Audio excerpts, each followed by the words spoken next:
Did you ever stop to think about how much you're into Sherlock Holmes?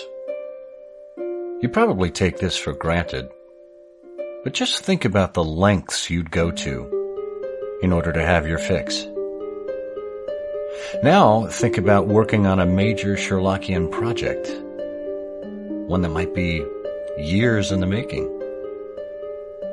What if everything you worked for ended not with a bang, but a whimper?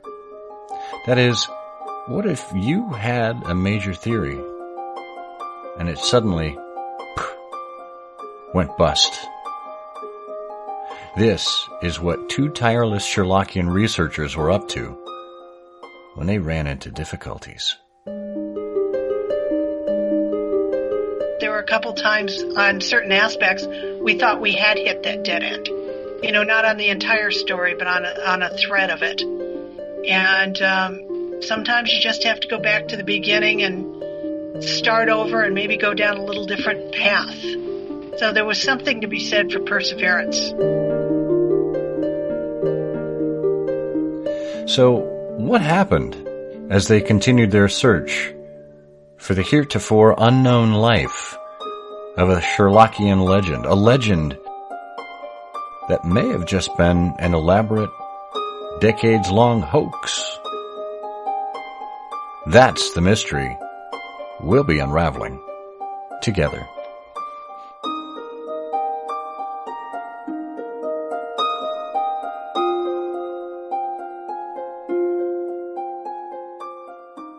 Support for this episode of I Hear of Sherlock Everywhere is made possible by the Wessex Press, the premier publisher of books about Sherlock Holmes and his world. Find them online at wessexpress.com. And the Baker Street Journal, the leading publication of Sherlockian scholarship since 1946. Subscriptions available at bakerstreetjournal.com. I Hear of Sherlock Everywhere, episode 135. Helene Yuhasova, Woman of Mystery. I hear of Sherlock everywhere since you became a chronicler. In a world where it's always 1895, comes I Hear of Sherlock Everywhere, a podcast for devotees of Mr. Sherlock Holmes, the world's first unofficial consulting detective. I've heard of you before. You're Holmes the meddler, Holmes the busybody, Holmes the Scotland Yard Jack in office. The game's afoot as we discuss goings-on in the world of Sherlock Holmes enthusiasts, the Baker Street Irregulars, and popular culture related to the great detective. As we go to press, sensational developments have been reported. So join your hosts, Scott Monty and Burt Wolder, as they talk about what's new in the world of Sherlock Holmes. You couldn't have come at a better time! And welcome once more for I Hear of Sherlock Everywhere, the first podcast for Sherlock Holmes devotees where it's always 1895. I'm Scott Monty. I'm Burt Wolder. And boy, I am exhausted at this very last episode of 2017. It's December 30th or 31st, depending on when you're catching this. We have made it through the entire year to another, 24 shows. How about that? How did we and do that doesn't count the weekly show, Trifles, which has just marked its 52nd episode. Good Lord. So that's 76 shows we did this year?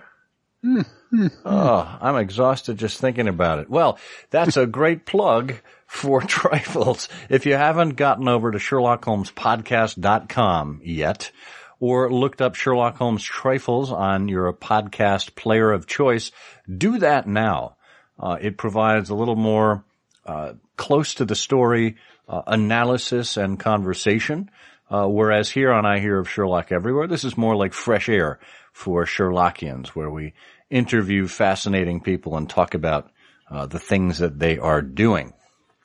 Well, before we get to our interview today, in which we are lucky enough to have two individuals join us, we did want to cover a couple of housekeeping items. One, You know how to get in touch with us. We are I Hear of Sherlock everywhere you can find us. So we are I Hear of Sherlock on Facebook, on Instagram, on Twitter.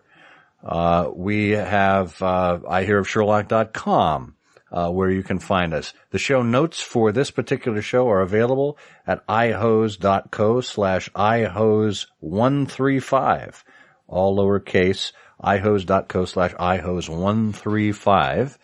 And of course, you can email us, comment at ihearofsherlock.com, and call us, 774-221-READ, 774-221-7323, and tell us what's on your mind.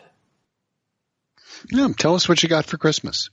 Or, if you're in the mood, take a little Post-it note, jot down a pithy phrase or so on it, pack it in the middle of a snowball, and hurl it in the general direction of New Jersey. And maybe it'll make it all the way. Maybe it won't. If it doesn't, just put a GPS tracker on it, and Bert will run right out and track it down.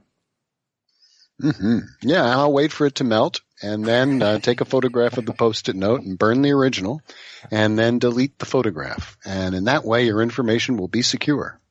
It's all about simplifying things here.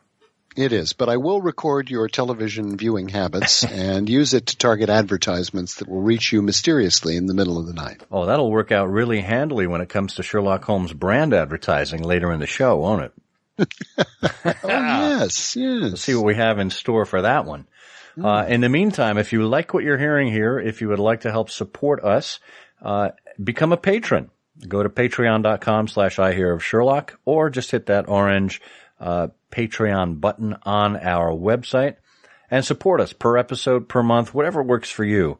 We do appreciate your financial support that helps keep the wheels turning here. Mm-hmm. Speaking of turning wheels, why don't we turn our wheels toward the general direction of Indianapolis to our friends at Wessex Press.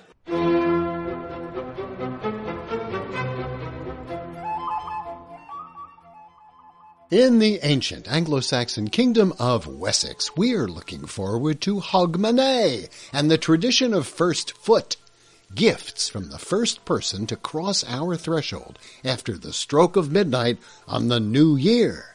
But you will already have good fortune once you order your copy of The Science Fiction Worlds of Arthur Conan Doyle and H.G. Wells by Dana Martin Bittori. These essays explore landmark science fiction, including the last Professor Challenger story, When the World Screamed, and it's available right now from our WessexPress.com. Ring out the old, ring in the new, ring out the false, ring in the true, ring out the want, the care, the sin, but ring the fuller minstrel in. Begin your new year by reaching for the pleasure only a volume from the Wessex Press can provide. Choose yours today.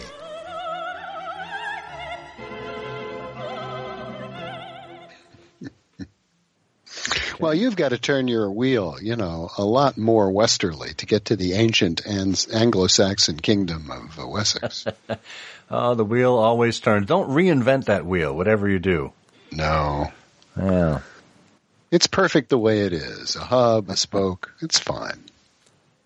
Well, generations of Sherlockians are the beneficiaries of poems penned by a certain Helene Yuhasova. And bear with me, folks. It's the first time I've said this out loud, so we're going to work through Helene's name a number of times in this show. But Helene Yuhasova is an enigmatic individual, I think we can say. And she's remained somewhat legendary within the circles of Sherlockians, particularly the Baker Street Irregulars. We often wondered for years whether she was like Christopher Morley's nom de plume, Jane Nightwork, or was she an actual correspondent of Edgar W. Smith's? And for years, her identity was lost, or maybe some say stolen. And now we find in the 2017 Baker Street Journal Christmas Annual, through the intrepid and dogged research of Julie McKuras and Sonia Fetherston that we suddenly get to peel back the layers of Helene Yuhasova. And she's much more than a one or even two-dimensional individual, as I think we'll find. And to talk about the story of how we found out more about Helene and who she was, and of course her Sherlockian writings, we have with us the two editors of this year's Baker Street Journal Christmas Annual, Julie McKuras and Sonia Fetherston. Ladies, welcome. Thank you. Thank you very much. Well, let's start at the beginning. Normally we ask people how they first met Sherlock Holmes, but how did you or how did we as Sherlockians, maybe we can go into, did we first meet Helene Yuhasova? Julie, you want to take that? I believe many people met her through her poetry. And Scott, I think you used the perfect word when you described her as enigmatic. She was someone who appeared on the scene, burned brightly, was remembered by few, and disappeared, and was basically unheard of until Sonia worked on the Bliss Austin book and discovered what he had to say about her. She is just, as you said, a fascinating woman. So this would have been at a time before the Baker Street Journal existed, when she started submitting some of her poetry to, I suppose it was to Edgar Smith. It was, and actually her poetry appeared in the first issues of the Baker Street Journal back in the mid-1940s.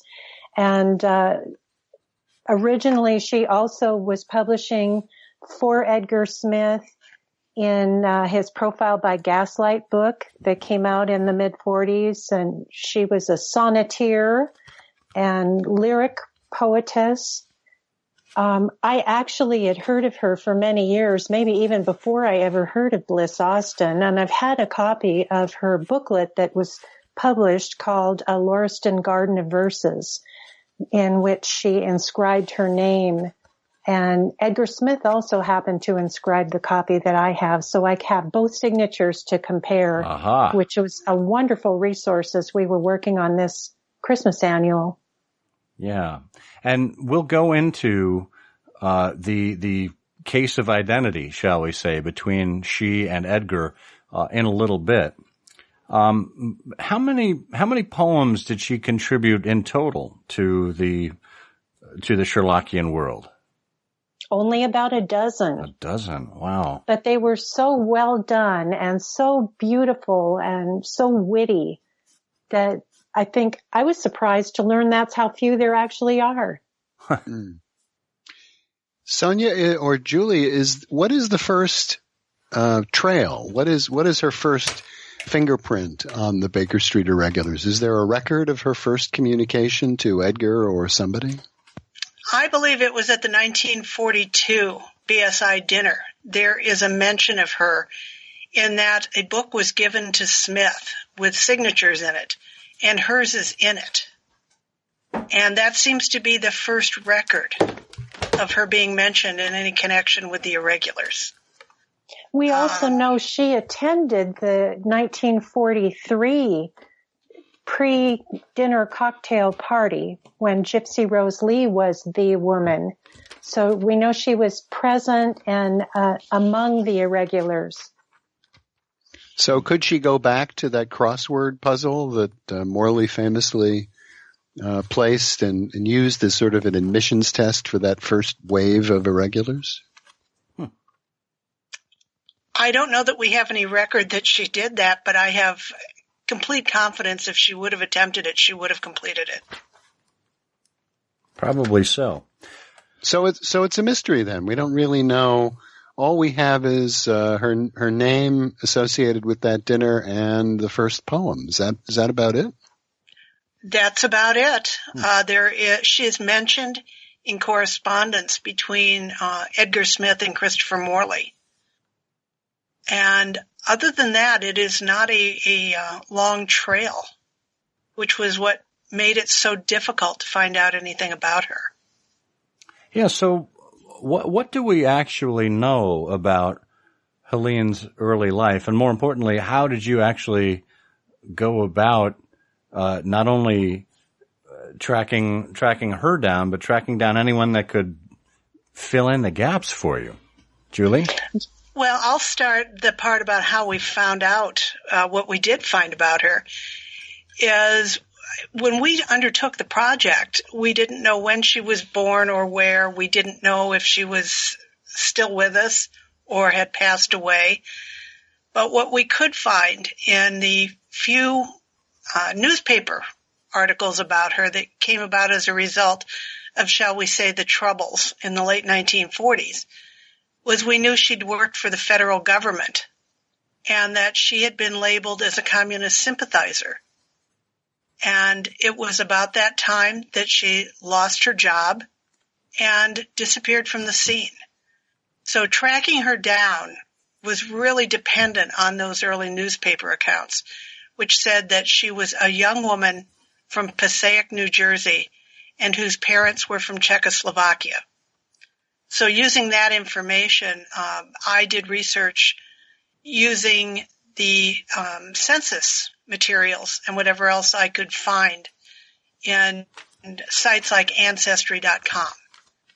What made it difficult, and I'm sure Sonia can back this up, was the name, believe it or not, Helene Yuhas is an extremely common name. Really? So it was searching for her and having to use her father and mother and her brother and her sister. It was looking for the entire family. And we found them in different census in 1920 and 30 census, but with the last name spelled completely differently each time. And each one of those census listed her parents as coming from a different country than they had earlier indicated. I found her father's World War I draft card, which gave us some information. So when we tracked that down and could find out, yes, this was when she was born, this is where she was born, we could then go back to that city. And Sonia did most of the research using the city records and the city archivists and librarians for that. It was also using the obituaries of her family, finding out where the family was buried and if there were any surviving members of the family. So we found those, and then we turned Sonia loose on them. Julie would pull these names out of thin air and say, here's a niece I found living in Florida. And that her name was Tricia Pavey, or is Tricia Pavey. And just a delightful, delightful woman. And Julie even got me, I don't know how she conjured it up, but got me the niece's phone number. And I was able to call, and I interviewed the niece, probably half a dozen times, maybe more. Julie found a nephew, John Pelka, who lives out here on the West Coast, one state over from me, and got his phone number, and I just cold called him and was able to interview him as well. So it was like magic for me, the things that Julie was pulling out of thin air. Yeah. And I say that lightly. I know, or have a good sense anyway, how much work she put in just tracing and finding these people and finding records. It's a testament to Sherlockians, I guess, that we're this dogged in our pursuit and this meticulous about how we turn over facts. Well, I think that's a really good point to make, is that we did our very best to make sure we were meticulous, that we did not include anything that someone might have just heard or what we might have assumed. We made sure we could document it. And I'm sure Sonia got tired of hearing me say we can't write anything we can't prove. And we corroborated as much as we could with different people and different stories that they could tell us about her. So we tried to put in a good, honest effort to get this right. Now, and what did the family think when you gave them the reason why you were calling? Did the family have any inkling that she was connected in some way to Sherlock Holmes? Zero. They knew about the allegations that were made against they called her their Auntie Helene, that she was alleged to be either a communist or a communist sympathizer, and that had ruined her career in the federal government. They knew all of that. What they didn't know was the whole Sherlockian connection and the fact that their auntie is quite revered in our circles. And the niece and the nephew with whom I spoke had very different notions of their aunt's involvement and having been a poet or not. The niece, for example, Tricia Pavey, just was adamant that there is no way that her Auntie Helene could have written poetry. No way. Her brother, John Pelka, the nephew, thought, maybe our aunt could have done that. She was a very artistic, ethereal kind of woman, and I can see her writing poetry, he told me. Now, did her niece give a reason for why she thought that wasn't possible? She just said that Helene had never been much of a writer. She wasn't much of a reader, except maybe a paperback novel or two that the niece was aware of. And there's just no way that she could have produced this poetry. I think they also felt that she didn't really possess the vocabulary. Well, so could that be because they obviously are only more familiar with her, as they grew and as she moved out to the West Coast and took on a bit of a different lifestyle, different persona? I think it very well might be.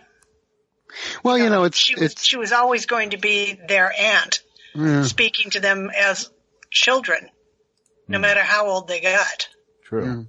It's funny that when you read the work of writers, authors, and poets, you build up in your mind a sense of what their personality might be like and what it might be like to talk with them. And if you had them around for a conversation, what that conversation might be like.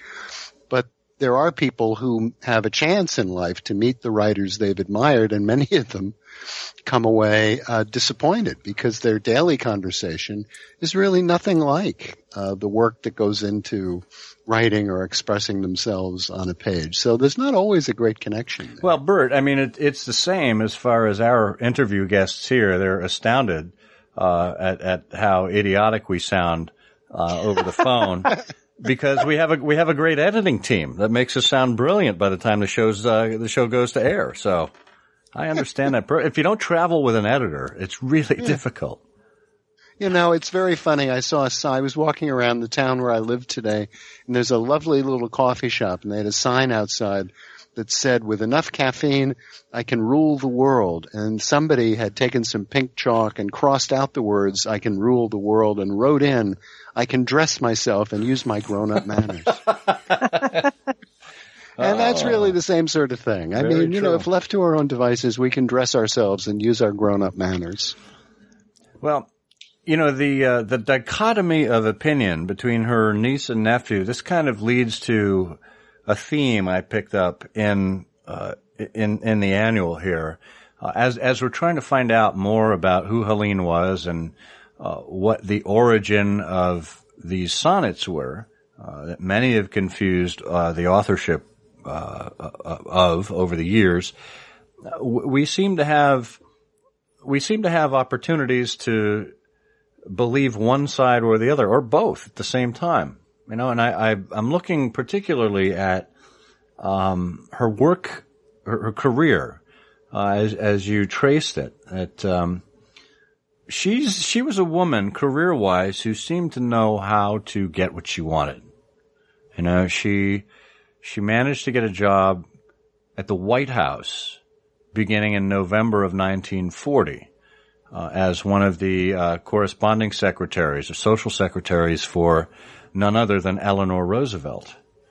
And she had that job until April of 1944, when she was very clearly setting herself up for the next opportunity, which happened to be working at the Soviet embassy, where she assumed she would have some light editorial duties. She only lasted there about 5 or 6 months, and then moved over to work for the State Department, for William Clayton, Undersecretary of State, for about 2.5 years, and then had temp jobs for another couple of months, and then got a job at the Department of Commerce.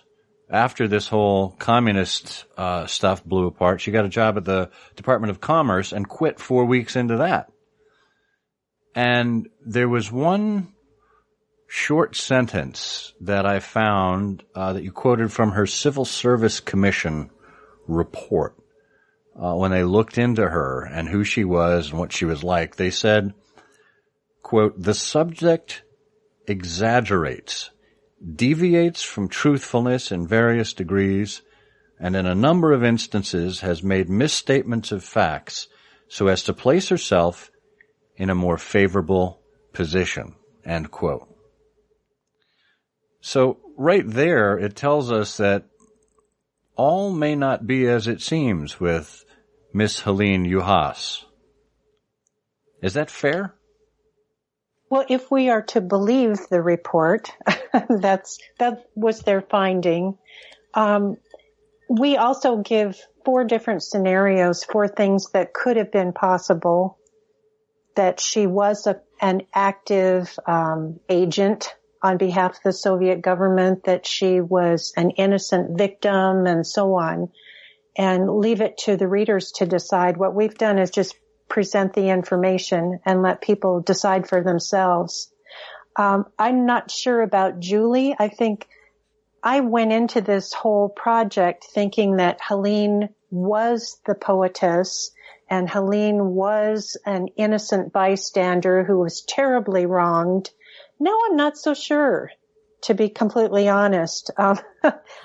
I just don't know. I think I'm as torn as Sonia, although the more I got into it, despite what her relatives said, the more I believe she was the poetess.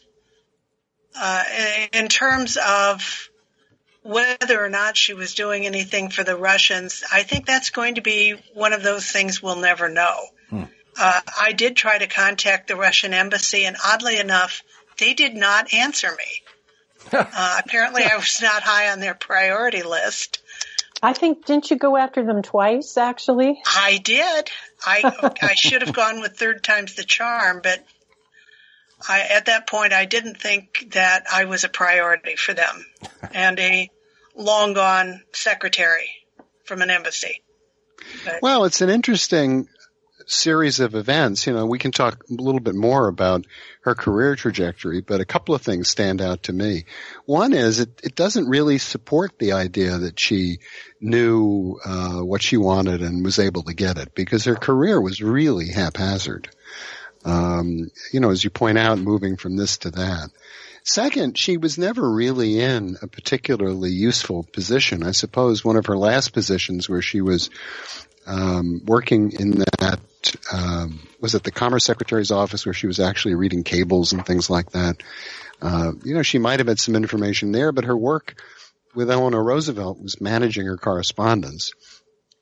And, you know, her disappointment with this job in the Soviet, first of all, you know, if you're being placed somewhere as a Soviet agent, it probably would be a really good idea not to take a job in the Soviet embassy, because that's, you know, going to raise an eyebrow or two, or attempt to go from the U.S. government to the Soviet embassy and then back to a U.S. government job. You know, that's probably not very clever. But also, you know, you do get the impression that she may have been just frustrated along the way. She had these clerical and linguistic skills and typing skills. You know, as you mentioned in the Christmas annual, she was a very fast typist. So she had multiple languages, a very fast typist. It's probable that she took a little cut in pay to get the Soviet embassy job because she thought she was going to be able to do some more sophisticated editorial work, and then was just disappointed to find out she was still typing. So, I don't know, you can interpret that sequence of events in different ways. One thing I felt that was unfair to her was the criticism that she was working in the Soviet embassy when at the time the United States was allied with Russia during that period of the war. So it sort of was, they looked backwards and said, now we're enemies, so you must be our enemy. I thought that was quite a strange way of looking at things. That's right. And we did, besides approach the Soviet embassy or the Russian embassy nowadays, we also filed Freedom of Information Act requests with the FBI, the State Department, the Department of Agriculture, which is where she got her foot in the door with the federal government, and other agencies. Under the law, all they have to do is acknowledge that I made the request of them for Freedom of Information Act release of information. They don't have to release it. I also was disappointed to learn that the White House and the Senate are exempt from the Freedom of Information Act, so we weren't able to get information about her through those avenues. But we did stumble onto, and it was just it was like Christmas, got the National Archives sort of accidentally released her entire personnel file to us with all of her performance evaluations and correspondence that she had written and to the government and they to her.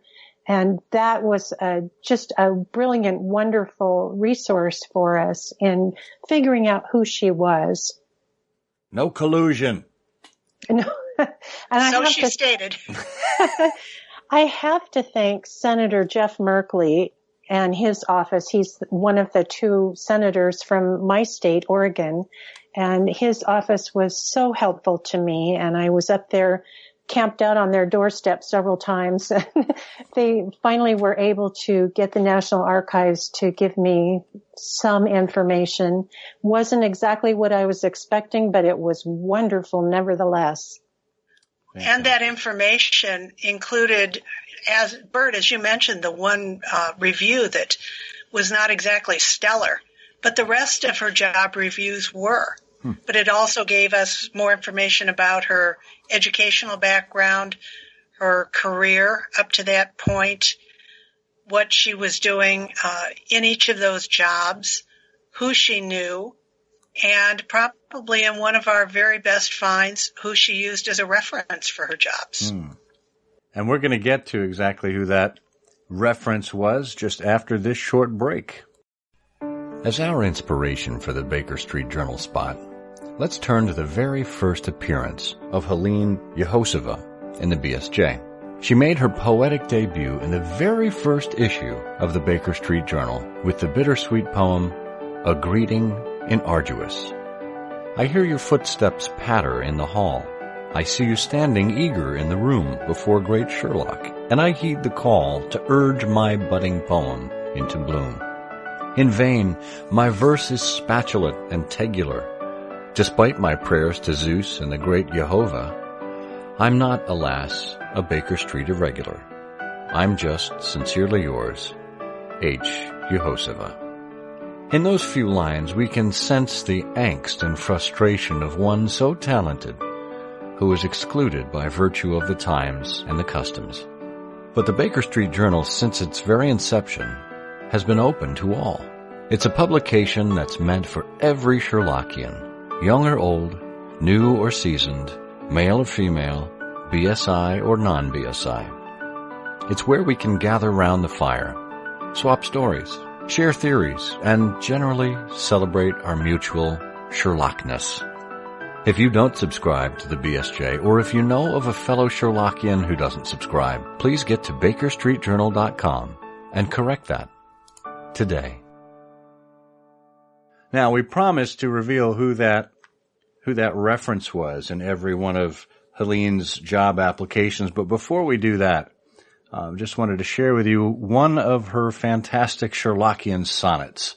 This sonnet is John H. Watson to Sherlock Holmes. You are a benefactor of the race, warrant and symbol of our land's content, a sword that strikes in evil's darkest place, the law's oblique incisive instrument.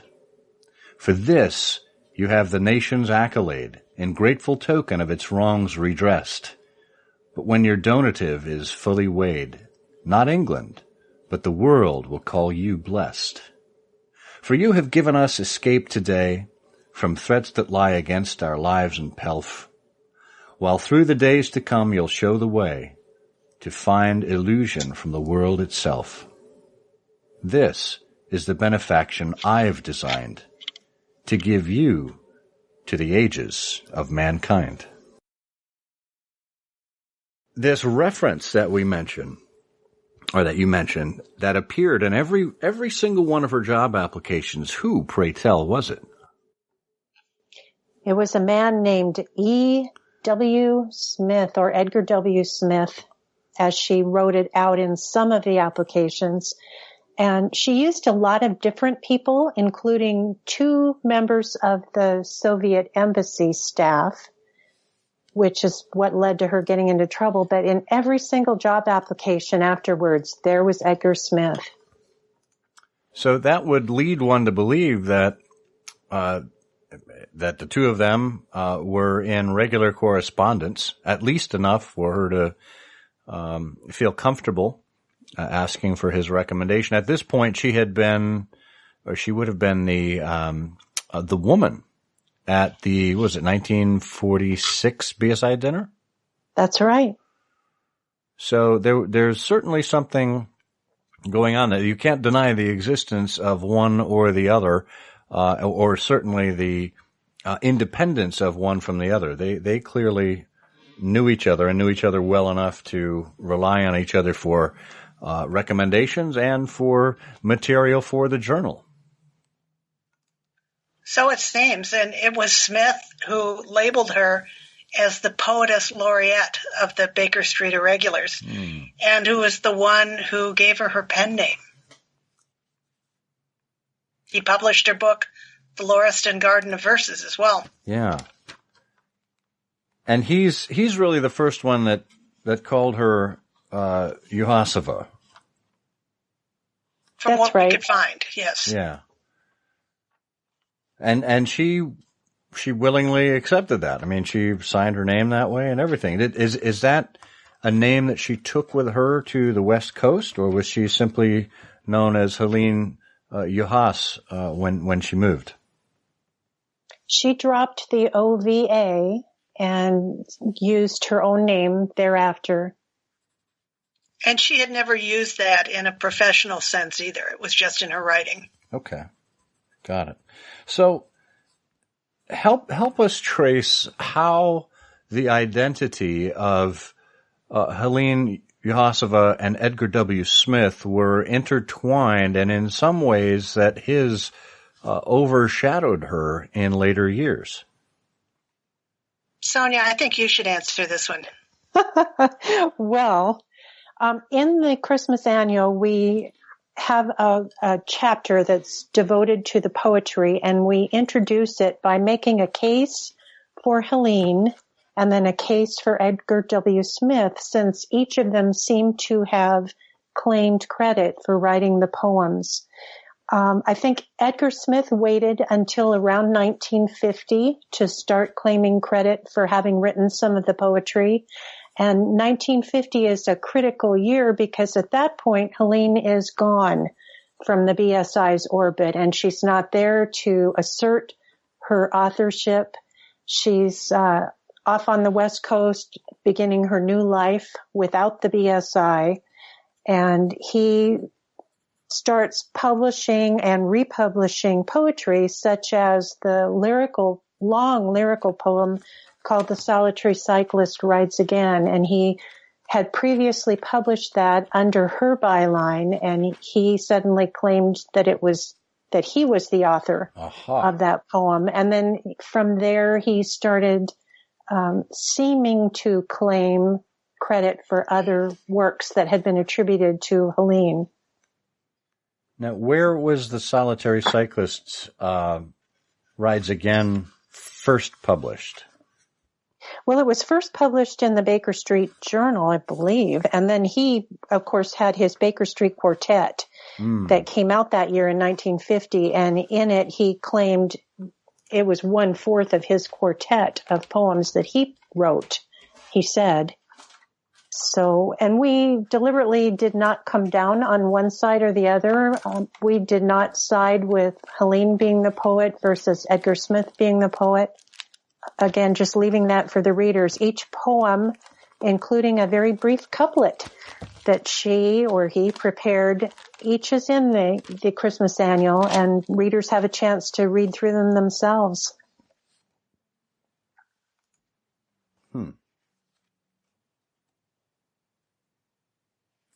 So, not the satisfying answer you wanted, is it? Well, it's not the definitive answer I wanted, but no. Well, she repeatedly called herself a woman of mystery, and she really is, and we let that stand. Yeah. So, well, you know, I think it's important, though, to point out that by the time 1950 rolled around, the so-called, red cloud that we've sort of been alluding to had come and gone. At least as it concerned Helene Yuhas, but it certainly had not come and gone from America. We had McCarthyism and all of the red blacklisting activities that happened around the country in the 1950s. So you could infer from that the last thing Edgar wanted to do was to revisit, this minor cause celeb about Helene Yuhas in connection with the Baker Street Irregulars. Well, and then we have the story that we've included. Russ Merritt, BSI, was a teenager back in the 1950s. He went to visit Edgar Smith at Smith's home, and Smith gave him a copy of Helene's booklet, the Lauriston Garden of Verses, and Russ had heard of her, and he asked Edgar Smith, tell me more about her. Who is she, and how did she come to write these poems?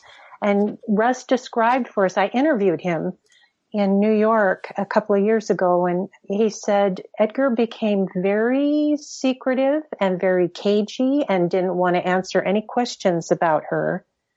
So Russ went home, and there he is, 17 years old or something, and he's staring at the name Yuhasova. And he notices it has a U, it has an S, it has an A.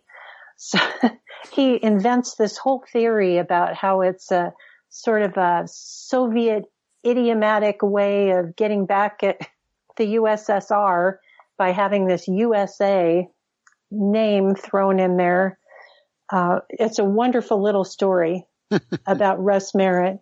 Yeah. I mean, it's worth pointing out, too, for those folks who might not know, that Edgar professionally was an executive in the International Division of General Motors. And in the 1950s, I'm sure of all the things Edgar wanted, the link to a suspected communist was probably not high on his list. Not at all. Not at all. Well, and interestingly enough, from my own Boston origins, and like Dan Poznansky, I've been a member of the Speckled Band for a long time. One of Helene's correspondents was none other than Dirk Struik. That's right. And correct. Dirk was a professor of mathematics from MIT, and he was a member of the Speckled Band in the 1940s with some of the original members. And he was booted from the band when it was discovered that he either had or was suspected of having some kind of connection to the communists. And Dirk used to come to Dan's other Sherlockian organization in Boston, the Friends of Irina Adler, and would give a toast to Professor Moriarty, as a good mathematics professor would, every December. And Dirk had his revenge because he lived long enough to outlast every single member of the Speckled Band who had kicked him out and rejoined it years later before dying at the age of 105. He was robbed of a long life. Well, he was very concerned on his deathbed that he was leaving behind his little brother, who was only 103, and could he fend for himself. Well, I'm glad you mentioned Dan Poznansky because he was another one who was very intrigued, like Russ Merritt, very intrigued by Helene and the poetry, and he started looking for her back in the early 1970s and actually was able to find her through phone books, and he called her up at her home in Southern California. And what did he find out on making that phone call? He spoke with her. He thought about 5 times, and she insisted to him and also to Bliss Austin, BSI, who began to call right around that time as well. She insisted that she was the author of everything that had her byline on it. Well, that would seem to be definitive right there. Well, trouble is, Edgar Smith, he felt he was the author as well, or seemed to indicate, I suppose. He didn't deny that he was the author. So you can see the confusion. Yeah. Well, he didn't do anything, from 1950 on to acknowledge the existence of the real Helene Yuhasova. Well, it seems that she was done with everything when this entire episode of her life occurred and everything that went with it. She, at the time, moved as far away from Washington as she could get, at least, and remain in the continental United States, and ended up in Los Angeles. And it seems that she started a new life there with very little reference to her previous life. She changed her appearance somewhat. She continued in her job as a stenographer, but really only saw her family occasionally, and it was when she went to see them. They did not come to visit her. But it's interesting too. You look at the presence of the facts and all the information, the fabulous information that you've uncovered and report so well in the Christmas Annual, and then you also look at the absence of things, the negatives, and what you don't find is Edgar saying, she was a kid, she was nobody, she was a typist, she was enthusiastic, she was this, she was that.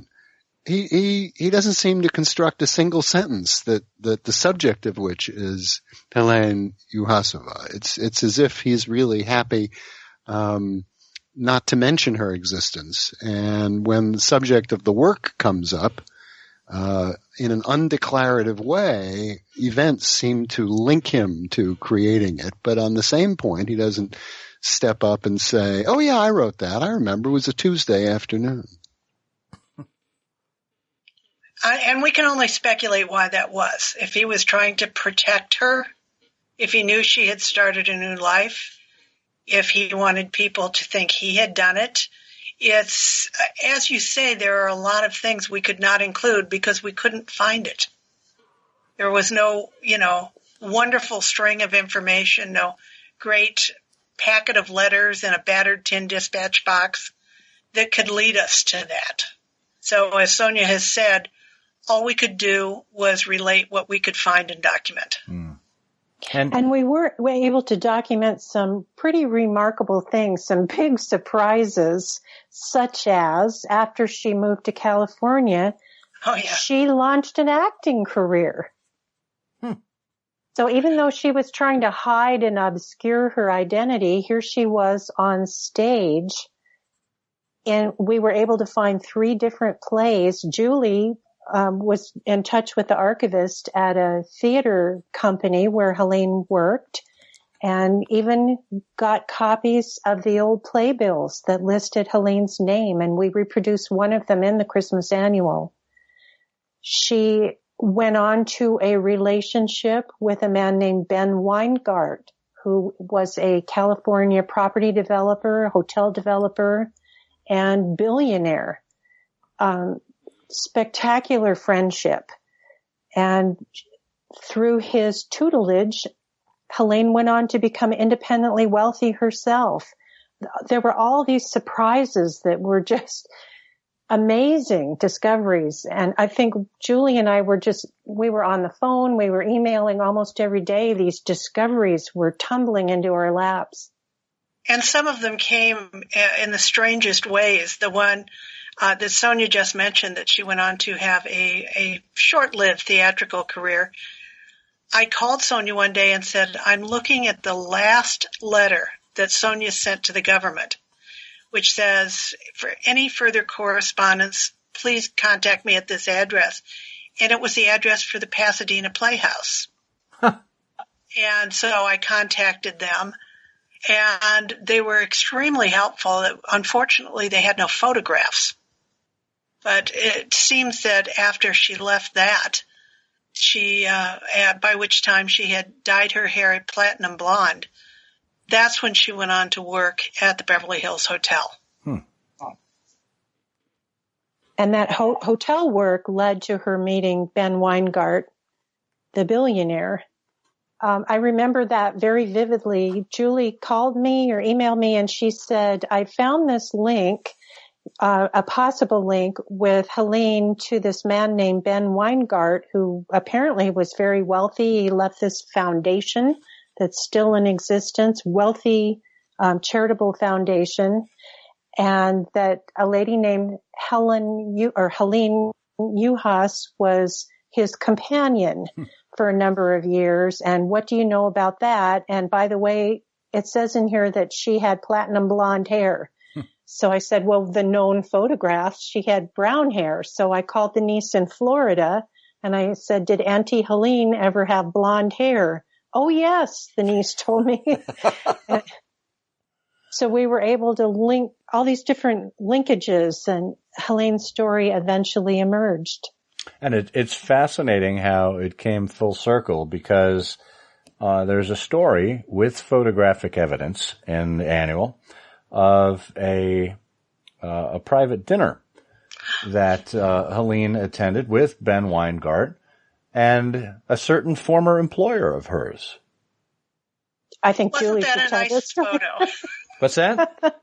Wasn't that a nice photo? It was. Why don't you tell our listeners about it? Well, the photo is of the dinner party that was given, and it involved Ben Weingart as well as his business partner, Lou Boyer. And one of the photos that was professionally done has Ben Weingart with Helene. It has the Boyers, and it has Eleanor Roosevelt. And this was, and correct me if I'm wrong, Sonia, in 1957. I think it was 59. You know, math was not my strong point, unlike Dirk Strike, but... Well, by that time, Eleanor Roosevelt had come out in terms of her membership in the Communist Party, so I don't think that was a secret anymore. Maybe only to her. But. Oh, right. No, but we found this photograph, which we've contacted a lot of people, I have to say. And the woman who allowed us to use the photograph was Ben Weingart's business partner, Lou Boyer. It was his granddaughter.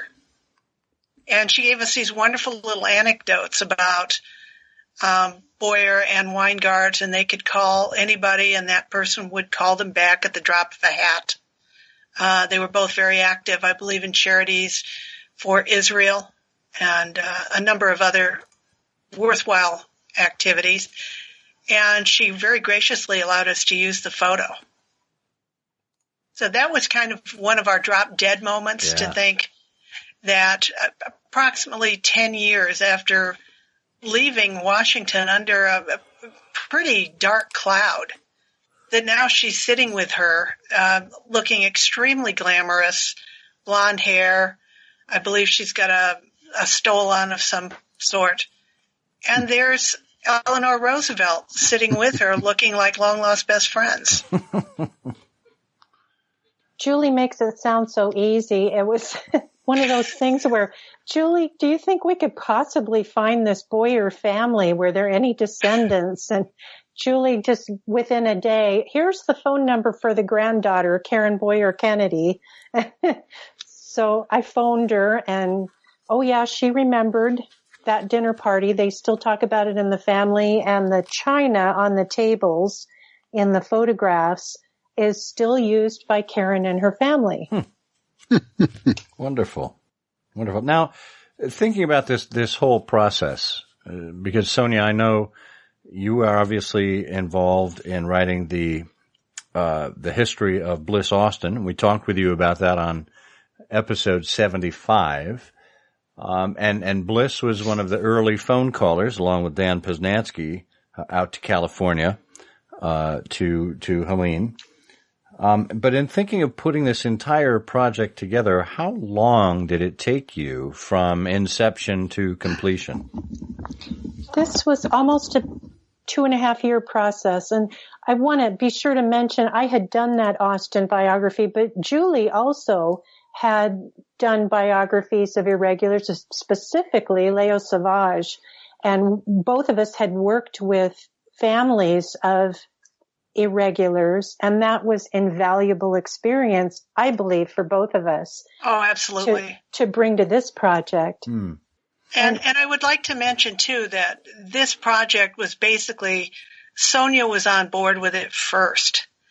And she contacted me because of that rather flippant style I use of, if you need any help on anything, just call me. And I think we both hoped that the University of Minnesota Sherlock Holmes collections would have some leads for us, which unfortunately did not pan out. But by that time, I was just as intrigued with this as she was. And we were off to the races. Julie and I knew each other before, but we had never worked together on a project before. But we turned out to be great partners, and we've become great friends. We each brought different strengths to this project, and our personal strengths, I think, dovetailed really nicely. The readers get to see that. Yeah, I think it's evident in how you pieced it together and how you left it open. It's up ultimately for the reader to decide which side of history they're going to fall on. So I think it was a brilliant collaboration. You mentioned Dan Poznansky as one of the individuals who helped with the background here. Are there any other folks, as well as Helene's family? Are there any other folks that you would like to acknowledge in the process? Well, Evie Herzog, certainly. She wrote the introduction, and she makes the one point that I always go back to, and that's that in finding Helene's story, we have found a founding mother for Sherlockians, male and female. Glenn Maranker was one who also phoned and spoke with Helene late in her life. And his story of reaching out to her is included in the Christmas Annual. And Paul Herbert, who is a dear friend of mine, a wonderful irregular of many years standing, very graciously agreed to read our rough draft and comment on it. And that was important to me because of the Bliss Austin connection. He was one of Bliss Austin's proteges, and he knew all too well about Bliss's attempt to draw Helene out. I'd have to mention, too, the various librarians and the people in Helene's hometown who dug through numerous records to help us. And that's right. We had local officials at the city and county levels in New Jersey, as well as at the libraries, even the school district there. We reached out to her high school. And we do have her high school photo that Julie found, but we weren't able to include it in the Christmas Annual just for space reasons. I think it was also important that Sonia and I both thanked our husbands for being incredibly patient and supportive of us. I'm sure we were at some point both muttering the word Helene in our sleep, and they remained nothing if not very positive toward the project. Was there any big surprise, at the end of all this? I mean, other than, the fact that there's still so much unresolved. I mean, you must have felt that any moment, you were going to finally get sort of the definitive view. But was there any particular surprise for you along the way? Some real stunner? I imagine that Eleanor Roosevelt picture probably was it. That was one of the primary big surprises. That was one that necessitated phone calls between the two of us. I think you've made a good point that we both thought, at any moment we're going to turn the page on something and find out in one of her job applications that she said, and oh yes, I wrote poetry for the Baker Street Irregulars. But not to be. Not to be, particularly when her niece seemed very reluctant to believe that she had actually written the poetry. What her view was, she was such a good stenographer that she might have taken dictation and typed it out for Edgar Smith. Because everyone speaks in sonnets, right? Oh, absolutely. I generally speak in haiku, just to keep it short. I think one of my other surprising moments, I don't know if it struck Sonia the same way, was when we did find out that she had been a resource in publishing the book about Ben Weingart. That, she talked about the fact that she was having a relationship with a married man for a number of years. But I'm just going to read one thing that she was quoted with in this book about Weingart. When she talks about she was really interested in him and just as a man, he was just a good person. And she said, I can't recall a single time I wasn't glad to see him or just a little sad to see him go. And I thought that was such a beautifully worded phrase that sort of turned me toward thinking, yeah, I think she could have written that poetry. Yeah. It's simple yet elegant. That's how it struck me. Yeah.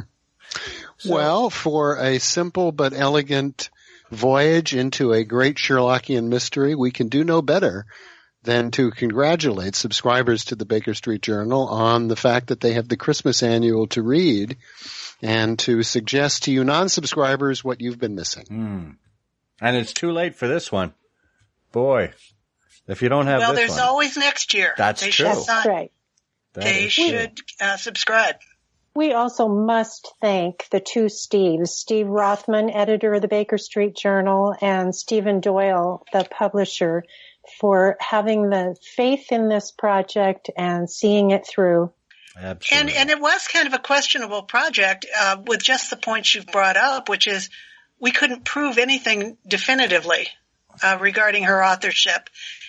And there are such large chunks of her life that are undocumented because that was the way she wanted it. So one final question then. Given what you have discovered and given what we know about Helene from her active Sherlockian years, as short as they were, what do you think the BSI or the Sherlockian world would have been like had she remained active? I think we would have added another great voice. Certainly during that time period, there were such eloquent writers. And I think she would have stood the test of time with them. I think she has. And, it really doesn't matter who wrote the poems. They're wonderful anyway, whoever was the author.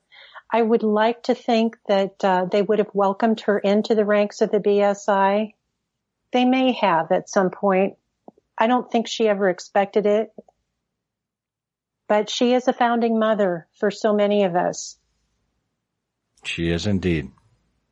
Well, thank you both very much for spending this time with us and helping us to learn a little bit more about Helene and a little bit more about yourselves and your research process. I think that in and of itself is half of the interest of how something like this actually gets put together. And quite frankly, it leaves me inspired and hopeful that we'll see more great scholarship and work like this in the future. I thought I'd start tracking your background down next, Scott. And Bert's next. Be prepared. I have a family. Okay. I'm actually a sleeper agent. Oh, gee, I shouldn't have said. We can edit that. I'm just going to say no collusion. No collusion. I'm actually that statement's been used. I'm actually a sleeper agent, which is why I try to nap every afternoon. There you go. Well, thank you for asking us to talk to you about this. Thank you. You're welcome. We appreciate it. We appreciate the readers. Yeah.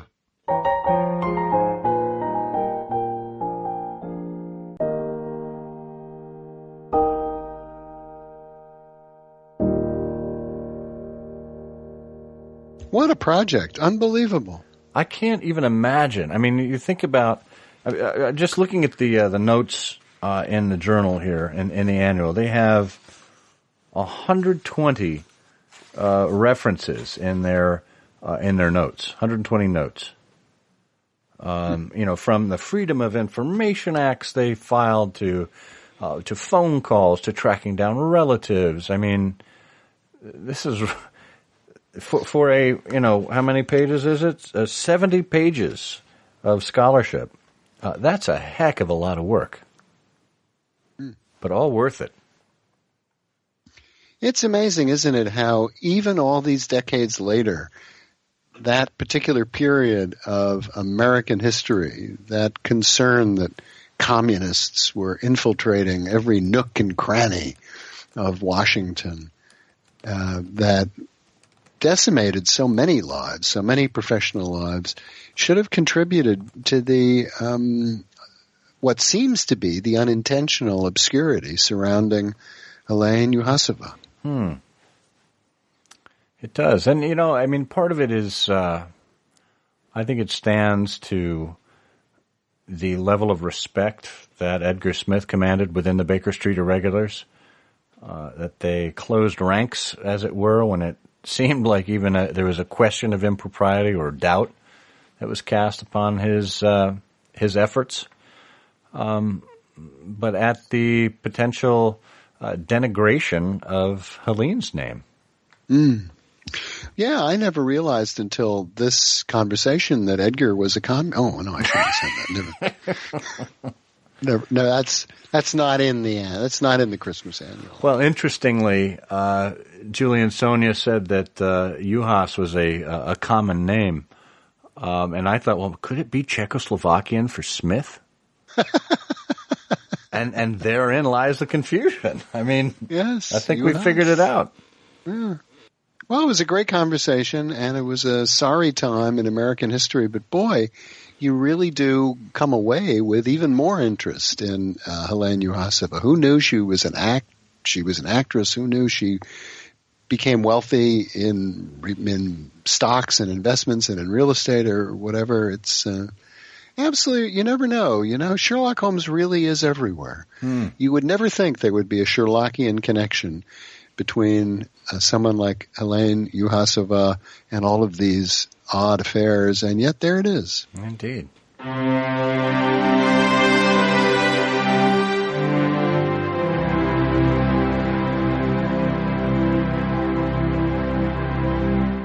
Well, that sound can mean only one thing, and that is that it's time for the editor's gas lamp. And because we have some very unique material at our fingertips, we thought that we would ask the editors of the Baker Street Journal Christmas Annual, to whom you've just been listening, to provide a reading of each of their favorite pieces of poetry from Helene Yuhasova. So, Sonia, I think we're going to start with you and your sonnet, Mary Morstan to Dr. Watson. Dear John, or James, I count my seventh pearl, and dearest of them all, that heart of oak you lost before me when, your head a-whirl with boon and other things, we sat and spoke of Agra's treasure and the land of Ind that day in Baker Street. I'll hold you, John, or James, as close and fondly disciplined as ever woman held the man upon whose faith her hopes are fixed. And yet, you'll not be faithful to me, John, or James. You'll put aside without the least regret the memory of your long-remembered flames. You'll shun the courses and the pleasure domes, but still you'll stray, alas, with Sherlock Holmes. That's wonderful. A true look at the Watsonian marriage. And Julie, I think you have a more melodical poem to share with us, The Ballad of the Bright Stair Rods. The hall light's party-colored glow picks out the graceful figures there upon the steps. Its lusters show the bright rods climbing by the stair.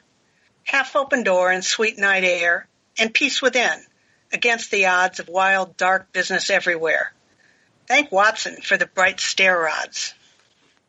Afar, hot winds arise and blow, and dangers lurk and dark despair. But here light footsteps come and go, in innocence all unaware. The world is lit in Martian glare, and blood lies damp on alien sods. But here is beauty past compare. Thank Watson for the bright stair rods. This is the hope our hearts would know. This is the faith, serene and fair, that swallows up the angry flow of all the bitterness we bear, that smooths the wrinkled lines of care and tramples sorrow in the clods. This is the anodyne we share.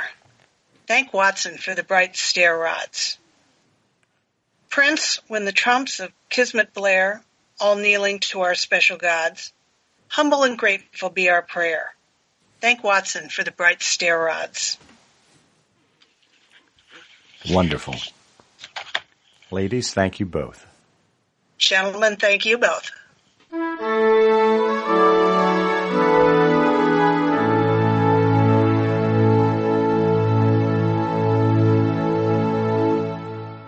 Well, I know you've been dying to hear it, and it's back once again. It's our friends from Sherlock Holmes Brand Enterprises. Friends, it's 2018, and the technology world is agog about Bitcoin, electronic cash for global digital payments. But how can you enjoy the benefits of decentralized cryptocurrencies the Victorian values way? That's why you need farthings and florins, the new anonymous global financial data structure from Sherlock Holmes Brand Products. We convert your awkward, heavy, wrinkled, old money into new pictures of farthings and florins, and we send all the pictures to you on email.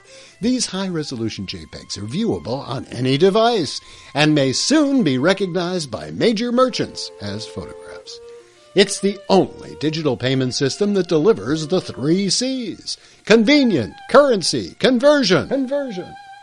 Don't miss out on the next big thing. Bring your old, outmoded money, as many bags as you like, to your local Sherlock Holmes brand retailer today. Farthings and Florins employs the massively organized, reliable, international, always recorded, transferable yardstick process. Moriarty, patented by Sherlock Holmes Brand Products. Well, what a treat. Yeah, nice to hear those poems. It is. You know, so I'm looking through the Lauriston Garden of Verses. There's only a half dozen there. 7 total. There's six sonnets and a ballad. So there's still, I think, 5 other poems out there. As Julie and Sonia said, that Helene did a round dozen. So we'll have to wonder why they're not all in the Christmas annual. Are they? Wonder why they're not. I don't know. Are they not? Go through and count or them are up. They? No. No, I think they're all here. Oh, good. Yeah, they are. Good. That's nice. So if you haven't gotten the Christmas annual, you don't have them all in one place. Sorry, folks. Well, you know what you can get all in one place is our information on IHearOfSherlock.com. If you don't subscribe by email yet, sign up there to be notified whenever we write or record something new. And, of course, you heard us talk about Trifles as well. We will be back in the new year in 2018, beginning with episode 136. Who will it be? Well, you'll have to stay tuned to hear that, because in the meantime, I need to go out and be Scott Monty. And in the meantime, I'm going to stay home and try to stop being Burt Wolder. Well, bundle up. You know, I'm afraid that in the pleasure of this conversation, I'm neglecting business of importance, which awaits me elsewhere. Thank you for listening. Please be sure to join us again for the next episode of I Hear of Sherlock Everywhere, the first podcast dedicated to Sherlock Holmes. Goodbye, and good luck, and believe me to be, my dear fellow, very sincerely yours, Sherlock Holmes.